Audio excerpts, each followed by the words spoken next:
Hello friends, welcome to Tamil Tech Express.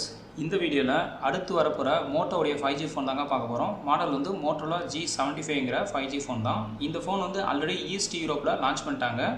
Check ரிபப்ளிக்ல launch பண்ணிட்டாங்க. கூடிய சீக்கிரத்துல நம்ம கண்ட்ரிக்கு வரும்ங்கறத நம்ம எதிர்பார்க்கலாம். இந்த ஃபோனோட பிரைஸ் வந்து பார்த்தோம்னா 33000 வந்து யூரோப்ல ஃபிக்ஸ் பண்ணிருக்காங்க. இது வந்து நம்ம கண்ட்ரிக்கு வந்து வேரி ஆகலாம். இந்த ஃபோன் வந்து கிரே ப்ளூ கிரீன்ங்கற மூணு கலர்ல வருது. இதுல ப்ளூ கிரீன் வந்து பார்த்தோம்னா வேகன் லெதர்ல ஃபினிஷ் பண்ணிருக்காங்க. கிரே வந்து மேட் ஃபினிஷிங்ல ஃபினிஷ் பண்ணிருக்காங்க.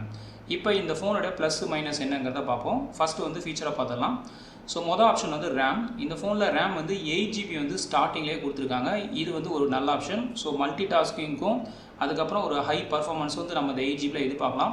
அது இல்லாமல் 8GB வந்து வெர்ச்சுவல் RAM வந்து கொடுத்துருக்காங்க. இது ஒரு அடிஷனல் ஆப்ஷனாக நம்ம வந்து கன்சிடர் பண்ணிக்கலாம். ஸோ ஃபஸ்ட் ஆப்ஷன் வந்து நல்லா கொடுத்துருக்காங்க. ரெண்டாவது வந்து இன்டர்னல் ஸ்டோரேஜ். இது ஃபோனில் மாதம் வந்து பார்த்தோம் அப்படின்னா 256GB இன்டர்னல் ஸ்டோரேஜ் கொடுத்துருக்காங்க. இது ஒரு நல்ல ஆப்ஷன். இது மூலமாக நீங்கள் நிறையா ஃபைல்ஸ் வீடியோஸ் ஆடியோ ஸ்டோர் பண்ணுறதுக்கு ரொம்ப யூஸ்ஃபுல்லாக இருக்கும். யூஎஃப்எஸ் வந்து பார்த்தோம் அப்படின்னா 2.2லேயே வச்சுருக்காங்க. இதை வந்து இம்ப்ரூவ் பண்ணல, ஏன்னா 4.0 வந்துடுச்சு. அது இல்லாமல் கார்ட் ஸ்லாட் வந்து பார்த்தோன்னா 1TB வரைக்கும் கொடுத்துருக்காங்க. ஸோ இது வந்து ஒரு மாசான ஸ்டோரேஜ். இது வந்து ஒரு நல்ல ஆப்ஷனாக கொடுத்துருக்காங்க. ஸோ செகண்ட் ஆப்ஷன் வந்து எக்ஸலண்ட்டாக இருக்குது. தேர்ட் வந்து பார்த்தோம் அப்படின்னா ஓஎஸ். ஸோ இந்த ஃபோனில் லேட்டஸ்ட் Android 14 வந்து கொடுத்துருக்காங்க. அது வந்து கஸ்டம் யூஐ வந்து மை யூஎக்ஸ் வந்து ரன் ஆகிட்டு இருக்கு. அது இல்லாமல் 5 வருஷத்துக்கு வந்து ஓஎஸ் அப்டேட் வந்து கொடுத்துருக்காங்க. இது ஒரு நல்ல ஆப்ஷன். 6 வருஷத்துக்கு வந்து செக்யூரிட்டி அப்டேட் வந்து கொடுத்துருக்காங்க. ஸோ ஓஎஸை பொறுத்த வரைக்கும் ஒரு நல்ல ஆப்ஷனாக இந்த ஃபோன் வந்து கொடுத்துருக்காங்க. அதுக்கப்புறம் பேட்ரி. ஸோ பேட்ரி வந்து பார்த்தோம் அப்படின்னா ஒரு ஸ்மார்ட் ஃபோனுக்கு வந்து ஒரு 5000 இருந்தது அப்படின்னா ஒரு ரெக்கமெண்டடான ஆப்ஷன். இந்த ஃபோனில் வந்து கரெக்டாக 5000 mAh வந்து பேட்டரி கொடுத்துருக்காங்க. இது ஒரு நல்ல ஆப்ஷனாக இருக்குது. அண்ட் ஃபாஸ்ட் சார்ஜிங் பார்த்தோம் அப்படின்னா ஒரு 30 வாட்ஸ் தான் கொடுத்துருக்காங்க. இது இன்னும் கொஞ்சம் அதிகப்படுத்தினா இன்னும் பெட்டர் ஆப்ஷனாக இருந்திருக்கும். அதுக்கப்புறம் 15 வாட்ஸ் வந்து ஒயர்லெஸ் சார்ஜிங் வந்து கொடுத்துருக்காங்க. ஸோ இது வந்து ஒரு அடிஷனல் ஆப்ஷன். இந்த ஃபோன் வந்து நீங்கள் 50% சார்ஜ் பண்ணுறதுக்கு 25 நிமிஷம் வந்து ஆகுது அவங்க டெஸ்ட் பண்ணும்போது. ஸோ இது லொக்கேஷனுக்கு ஏற்ற மாதிரி வந்து மாறலாம். 36 ஹவர்ஸ் வந்து பார்த்தோம் அப்படின்னா பேட்டரி லைஃப் வந்து ஒரு ஃபுல் சார்ஜ் பண்ணிங்க அப்படின்னா 36 ஹவர்ஸ் வந்து இது வந்து சாலிடாக நிற்குங்கிறத சொல்லியிருக்காங்க. ஸோ பேட்டரியை பொறுத்த வரைக்கும் இந்த ஃபோன் வந்து நல்லாவே கொடுத்துருக்காங்க.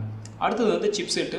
ஸோ இந்த ஃபோன் வந்து பார்த்தோம் அப்படின்னா ஒரு மிட்ரேஞ்ச் சிப்செட் தான் யூஸ் பண்ணியிருக்காங்க. அது வந்து நம்பர் 1 கம்பெனி வந்து ஸ்னாப்ட்ராகன் 6th Generation 3 தான் வந்து யூஸ் பண்ணியிருக்காங்க. இந்த ஃபோன் ஆக்சுவலாக யூரோப்பில் 33000 இருக்குது நம்ம இந்தியா ரேட் பிரகாரம். ஆனால் நம்ம கண்ட்ரியில் வரும்போது தான் இது என்னங்கிறது தெரியும். ஆனால் பட் 33000க்கு வந்து ஒரு ஃப்ளாக்ஷிப் சிப்செட் கொடுத்துருந்தாங்கன்னா இல்லை அப்பர் மீடியம் கொடுத்துருந்தாங்கன்னா நல்லா இருந்திருக்கும். இது வந்து ஒரு அவரேஜான சிப்செட் தான். ஸோ இதனோட ஸ்பீடு வந்து பார்த்தோம் அப்படின்னா 2.4 GHz தான் இருக்குது. இது வந்து ரெகுலரான டாஸ்க்லாம் வந்து பார்த்திங்கன்னா ஒரு டீசெண்டான பர்ஃபார்மன்ஸ் வந்து கொடுக்கும். நம்ம ரெகுலராக யூஸ் பண்ணுற ப்ரௌசிங், ரெகுலர் டாஸ்க், கேம்ஸ் இது எல்லாமே ஸ்மூத்தான சப்போர்ட்டு. ஹெவியான டாஸ்க்கும் வந்து சப்போர்ட் பண்ணும். பட் அந்த ஸ்ட்ரகிள் ஆகிறதுக்கு சான்ஸ் இருக்குது. அது இல்லாமல் ஆக்டா கோர் பேஸ் பண்ணியிருக்கு. கேமிங்கான சப்போர்ட் பார்த்தோம் அப்படின்னா Adreno 710 வந்து இது கொடுத்துருக்காங்க. முக்கியமாக இந்த சிப்செட் வந்து பார்த்தோம் அப்படின்னா பேட்ரிக்கும் ஒரு ஹை பர்ஃபார்மன்ஸுக்கும் இது வந்து நல்ல ஆப்ஷனாக இருக்கும். ஸோ ஓவராலாக வந்து சிப்செட் பார்த்தோம் அப்படின்னா ஒரு அவரேஜான லெவல் தான் கொடுத்துருக்காங்க. அடுத்தது வந்து டிஸ்பிளே. இந்த ஃபோன் வந்து பார்த்தோம் அப்படின்னா 6.78 வந்து ஸ்க்ரீன் இன்ச் வந்து கொடுத்துருக்காங்க. ஃபுல் HD+ வந்து கொடுத்துருக்காங்க. இது ஒரு நல்ல ஆப்ஷன் தான். ஆனால் வந்து பேனல் டைப் வந்து பார்த்தோம் அப்படின்னா ஒரு அவரேஜான IPS LCD பேனல் தான் வந்து கொடுத்துருக்காங்க. IPS ஓகே, பட் இந்த ரேட்டுக்கு வந்து பார்த்தோம் அப்படின்னா AMOLED கொடுத்துருக்கணும், கொடுக்கல. பட் இது வந்து ஒரு அவரேஜான லெவல் வந்து வச்சுருக்காங்க. அதுக்கப்புறம் வந்து ரீஃப்ரெஷ் ரேட் வந்து 120 Hz வந்து கொடுத்துருக்காங்க. பிக்சல் டென்சிட்டி வந்து பார்த்தோன்னா 387 ppi கொடுத்துருக்காங்க. அதுக்கப்புறம் வந்து 1000 பீக்னிஸ் வந்து கொடுத்துருக்காங்க. இதெல்லாம் ஒரு நல்ல ஆப்ஷனாக இருக்குது. அண்ட் Gorilla Glass வந்து 5 வந்து கொடுத்துருக்காங்க. ஸோ ஓவராலாக டிஸ்பிளே பார்த்தோம் அப்படின்னா எல்லாமே நல்லா தான் இருக்குது. பட் பேனல் மட்டும் பார்த்தோம் அப்படின்னா அவரேஜான லெவல் வந்து கொடுத்துருக்காங்க. ஏன்னா இந்த காஸ்ட் 30000க்கு போய் LCD பேனல் அப்படின்னா அது ஒர்த் இல்லை. ஸோ AMOLED கொடுத்துருந்தாங்கன்னா நல்ல ஆப்ஷனாக இருந்திருக்கும். அடுத்தது வந்து கேமரா. ஸோ இந்த ஃபோனில் கேமரா பார்த்தோம் அப்படின்னா பேக் கேமரா வந்து டூயல் செட்டப்பில் கொடுத்துருக்காங்க. அதில் 50 MB வந்து பார்த்தோம் அப்படின்னா சோனி லிடியா சென்சர் வந்து 600 வந்து கொடுத்துருக்காங்க. OISக்கான சப்போர்ட் கொடுத்துருக்காங்க. மோட்டோ யூஸ்வலாக ஃபாலோ பண்ணுற கோட் பிக்சல் டெக்னாலஜி வந்து கொடுத்துருக்காங்க. ஸோ இதன் மூலமாக நீங்கள் வந்து எடுக்கிற பிக்சர்ஸ் வந்து ஒரு ஹை குவாலிட்டி பிக்சர்ஸ் வந்து எடுக்க முடியும். ஏன்னா சோனி சென்சர் வந்து கொடுத்துருக்காங்க. அதுக்கப்புறம் வந்து சிங்கிள் LED ஃப்ளாஷ் வந்து கொடுத்துருக்காங்க. அடிஷ்னலாக வந்து 8 MP அல்ட்ரா வைட் கேமரா வந்து கொடுத்துருக்காங்க. ஸோ மேக்ஸிமம் பார்த்தோம் அப்படின்னா பேக் கேமராவில் வந்து 4K வரைக்கும் வந்து வீடியோ ரெசல்யூஷன் வந்து சப்போர்ட் கொடுத்துருக்காங்க. இது ஒரு நல்ல ஆப்ஷனாக இருக்குது. அண்ட் செல்ஃபி கேமரா பார்த்தோம் அப்படின்னா 16 MB வந்து கொடுத்துருக்காங்க. இதுவும் வந்து குவாட் பிக்சல் டெக்னாலஜி பேஸ் பண்ணியிருக்கு.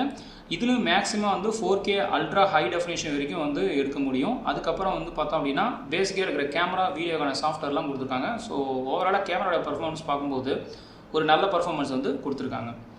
அதுக்கப்புறம் வந்து ப்ரைஸ், இந்த ஃபோன் வந்து ஒரே ஒரு வேரியண்ட்டில் தான் வருது. 8 GB RAM, 256 GB internal storage, இதை பேஸ் பண்ணி தான் வருது. இந்த ஒரு வேரியண்ட் வந்து இப்போ யூரோப்பில் 33,000 இருக்குது. ஸோ இது நம்ம கண்ட்ரிக்கு வரும்போது கொஞ்சம் வேரி ஆகலாம். ஆனால் நம்ம கண்ட்ரிக்கு வந்து இதே காஸ்ட்டில் கொடுத்தாங்கன்னா கண்டிப்பாக இது வந்து ஹை காஸ்ட்டாக தான் இருக்கும். ஸோ இதை கண்டிப்பாக வந்து இவங்க 25 வச்சாங்கன்னா ஒரு நல்ல ஆப்ஷனாக இருக்கும். அதுக்கப்புறம் வெயிட் வந்து பார்த்தோம் அப்படின்னா இந்த ஃபோன் வந்து வேகன் லெதரில் இருக்கிற ஃபோன் வந்து 208 கிராம் வந்து இருக்குது. மேட்டில் ஃபினிஷ் பண்ணுறது வந்து பார்த்தோன்னா 205 கிராம் வந்து கொடுத்துருக்காங்க. வெயிட் வந்து கொஞ்சம் ஹெவி, 200க்கு கீழே கொடுத்துருந்தாங்கன்னா ஒரு நல்ல ஆப்ஷனாக இருந்திருக்கும். அதுக்கப்புறம் திக்னஸ் வந்து பார்த்தோம் அப்படின்னா 8.34 mm வந்து கொடுத்துருக்காங்க. இன்னொன்று வந்து வேகன் லெதரில் பார்த்தோம் அப்படின்னா 8.44 mm வந்து கொடுத்துருக்காங்க. நெக்ஸ்ட் வந்து கனெக்டர் வந்து இது டைப் சி தான். அதுக்கப்புறம் ஹைப்ரிட் சிம் ஸ்லாட் பார்த்தோம் அப்படின்னா இந்த ஃபோன் வந்து ஹைப்ரிட் சிம் ஸ்லாட் வந்து சொல்லிட்டாங்க. ஸோ மேக்ஸிமம் 2 ஸ்லாட் தான் உங்களால் யூஸ் பண்ண முடியும். ஒரே டைமில் 2 சிம் கார்டு யூஸ் பண்ணலாம். அப்போ மெமரி கார்டு யூஸ் பண்ண முடியாது. இல்லைனா ஒரு சிம் கார்டு ஒரு மெமரி கார்டு தான் யூஸ் பண்ண முடியும். ஸோ இது வந்து மெமரி அதிகமாக கொடுக்கும்போது இந்த ஒரு ட்ராபேக் வந்து எல்லா கம்பெனியுமே கொடுத்துட்றாங்க. ஸோ ஃப்ரீயாக டெடிகேட் ஸ்லாட் கொடுத்துருந்தாங்கன்னா ஒரு நல்ல ஆப்ஷனாக இருந்திருக்கும். ஆனால் வந்து இவங்க டெடிகேட் ஸ்லாட் வந்து கொடுக்கல. ஸோ இதான் ஃப்ரெண்ட்ஸ் இந்த ஃபோனுடைய முக்கியமான ஃபீச்சர்ஸ்.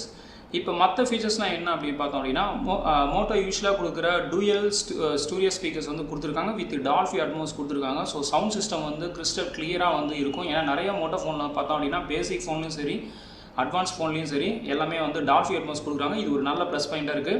ஹை ரெசல்யூஷனுக்கான ஆடியோ சர்டிஃபிகேட்டும் கொடுத்துருக்காங்க. வைஃபை, ஜிபிஎஸ், ப்ளூடூத்துக்கான பேசிக் கனெக்டிவிட்டிக்கான எல்லா ஃபீச்சர்ஸும் கொடுத்துருக்காங்க. ஃபிங்கர் பிரிண்ட் இருக்குது. ஃபேஸ் அன்லாக்கான ஆப்ஷன் கொடுத்துருக்காங்க. அதுக்கப்புறம் டைப் சி ஆடியோ ஜேக் வந்து இருக்குது. IP68 வந்து வாட்டர் ரெசிஸ்டன்ஸ் கொடுத்துருக்காங்க. NFC வந்து பார்த்தோம் அப்படின்னா இதில் சப்போர்ட் கொடுத்துருக்காங்க. ஆனால் ரீஜன் வந்து மாறும். இப்போ யூரோப் ரீஜனில் NFC சப்போர்ட் கொடுத்துருக்காங்க. நம்ம ரீஜன் வந்து கொடுக்கலாம், இல்லைனா மாறலாம். அதுக்கப்புறம் பார்த்தோம் அப்படின்னா மிலிட்ரி கிரேட் டூரபிள் சர்டிஃபிகேஷன் வந்து ஒரு ஸ்பெஷல் ஃபீச்சர் வந்து கொடுத்துருக்காங்க. அதுக்கப்புறம் மை யூஎக்ஸ் வந்து கொடுத்துருக்காங்க. ஸோ இதுதான் வந்து இந்த ஃபோனுடைய ஸ்பெஷல் ஃபீச்சர்ஸ். இப்போ நம்ம பார்த்த வரைக்கும் இந்த ஃபோனில் இவ்வளோ ஃபீச்சர்ஸ் வந்து பார்த்துக்கோம். இப்போ இந்த ஃபோனில் என்னென்ன மைனஸ் இருக்குது, அதாவது என்னென்ன ட்ராபேக்குங்கிறத இப்போ நம்ம பார்க்க போகிறோம். முதல் ட்ராபேக் வந்து பார்த்தோம் அப்படின்னா ஹைப்ரிட் சிம் ஸ்லாட் தாங்க. ஏன்னா இதில் வந்து மாதம் இன்டர்னல் ஸ்டோரேஜ் 256 ஜிபி கொடுத்துட்டாங்க. பட் ஆனால் அது ஒரு நல்ல ஆப்ஷன் தான். ஆனால் ஹைப்ரிட் சிம் ஸ்லாட்டில் என்ன ப்ராப்ளம் அப்படின்னா ஒரே டைமில் வந்து 2 சிம் கார்டு ஒரு மெமரி கார்டு யூஸ் பண்ண முடியாது. அப்படி நினைக்கிறவங்களுக்கு வந்து இது ட்ராபேக்காக இருக்கும். மற்றபடி எனக்கு ஒரு சிம் கார்டு போதும், ஒரு மெமரி கார்டு போதும், ஒரு மெமரி கார்டு போதுன்றவங்களுக்கு வந்து இது ஒரு பெரிய இஷ்யூவாக தெரியாது. இன்னொன்று வந்து 256 இன்டர்னல் மாதம் கொடுத்ததுனாலையும் இது பெருசாக இம்பாக்ட் ஆகாது. பட் ட்ராபேக்காக நான் சொல்கிறேன். ஸோ ஃபஸ்ட்டு வந்து ஹைப்ரிட் சிம் ஸ்லாட். ரெண்டாவது வந்து பார்த்தோம் அப்படின்னா இந்த ஃபோனில் வந்து AMOLED பேனல் வந்து கொடுக்கல. இது ஒரு ட்ராபேக்காக இருக்குது. ஏன்னா இந்த ரேட்டுக்கு வந்து பார்த்தோம் அப்படின்னா ஒரு 20-25 ஃபோன்லேயே வந்து AMOLED பேனல் வந்து கொடுக்குறாங்க. பட் இது வந்து யூரோப்பில் லான்ச் ஆகிருக்கு. இன்னும் நம்ம கண்ட்ரிக்கு வரல. நம்ம கண்ட்ரிக்கு வரும்போது AMOLED பேனல் கொடுத்தாங்கன்னா ஒரு நல்ல ஆப்ஷனாக இருந்திருக்கும். அதுக்கப்புறம் 8K ரெசல்யூஷனான சப்போர்ட் வந்து இந்த ஃபோனில் இல்லை. மேக்ஸிமம் 4K வரைக்கும் தான் இது சப்போர்ட் பண்ணுது. ஸோ இதையும் இவங்க இம்ப்ரூவ் பண்ணாங்கன்னா இன்னும் நல்லா இருந்திருக்கும். அதுக்கப்புறம் பார்த்தோம் அப்படின்னா FM ரேடியோக்கான சப்போர்ட் வந்து இதில் இல்லை. ஸோ இது வந்து ஒரு பெரிய ட்ராபேக்காக நம்ம சொல்ல முடியாது. இது வந்து ஒரு நார்மல் இதை தான் சொல்ல முடியும். அதுக்கப்புறம் ரிவர்ஸ் சார்ஜுக்கான சப்போர்ட்டும் இல்லை. ஸோ இதுவும் வந்து நம்ம பெருசாக எதிர்பார்க்க முடியாது.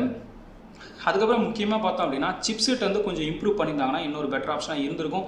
ஏன்னா ஸ்னாப்ட்ராகன் வந்து 8th ஜென்ரேஷன் இருக்குது. அட்லீஸ்ட் வந்து இவங்க 7th ஜென்ரேஷன் வந்து நம்ம கண்ட்ரி ரிலீஸ் பண்ணும்போது கொடுத்தாங்கன்னா இன்னும் ஒரு நல்ல ஆப்ஷன் தான். 33,000 போய் ஒரு 6th ஜென்ரேஷன் கொடுக்குறது வந்து சூட்டபுளாக இருக்காது. ஸோ இது வந்து ஒரு ட்ராபேக்காக இருக்குது. இந்த ட்ராபேக்லாம் ஓவர் கம் பண்ணி நம்ம கண்ட்ரியில் கொடுத்தாங்கன்னா இது வந்து ஒரு நல்ல ஃபோனாகவே இருக்கும். ஸோ இதுதான் ஃப்ரெண்ட்ஸ் இந்த ஃபோனுடைய மைனஸ். ஸோ இந்த வீடியோ பிடிச்சிருந்தால் லைக் பண்ணுங்கள், ஷேர் பண்ணுங்கள். நன்றி, வணக்கம்.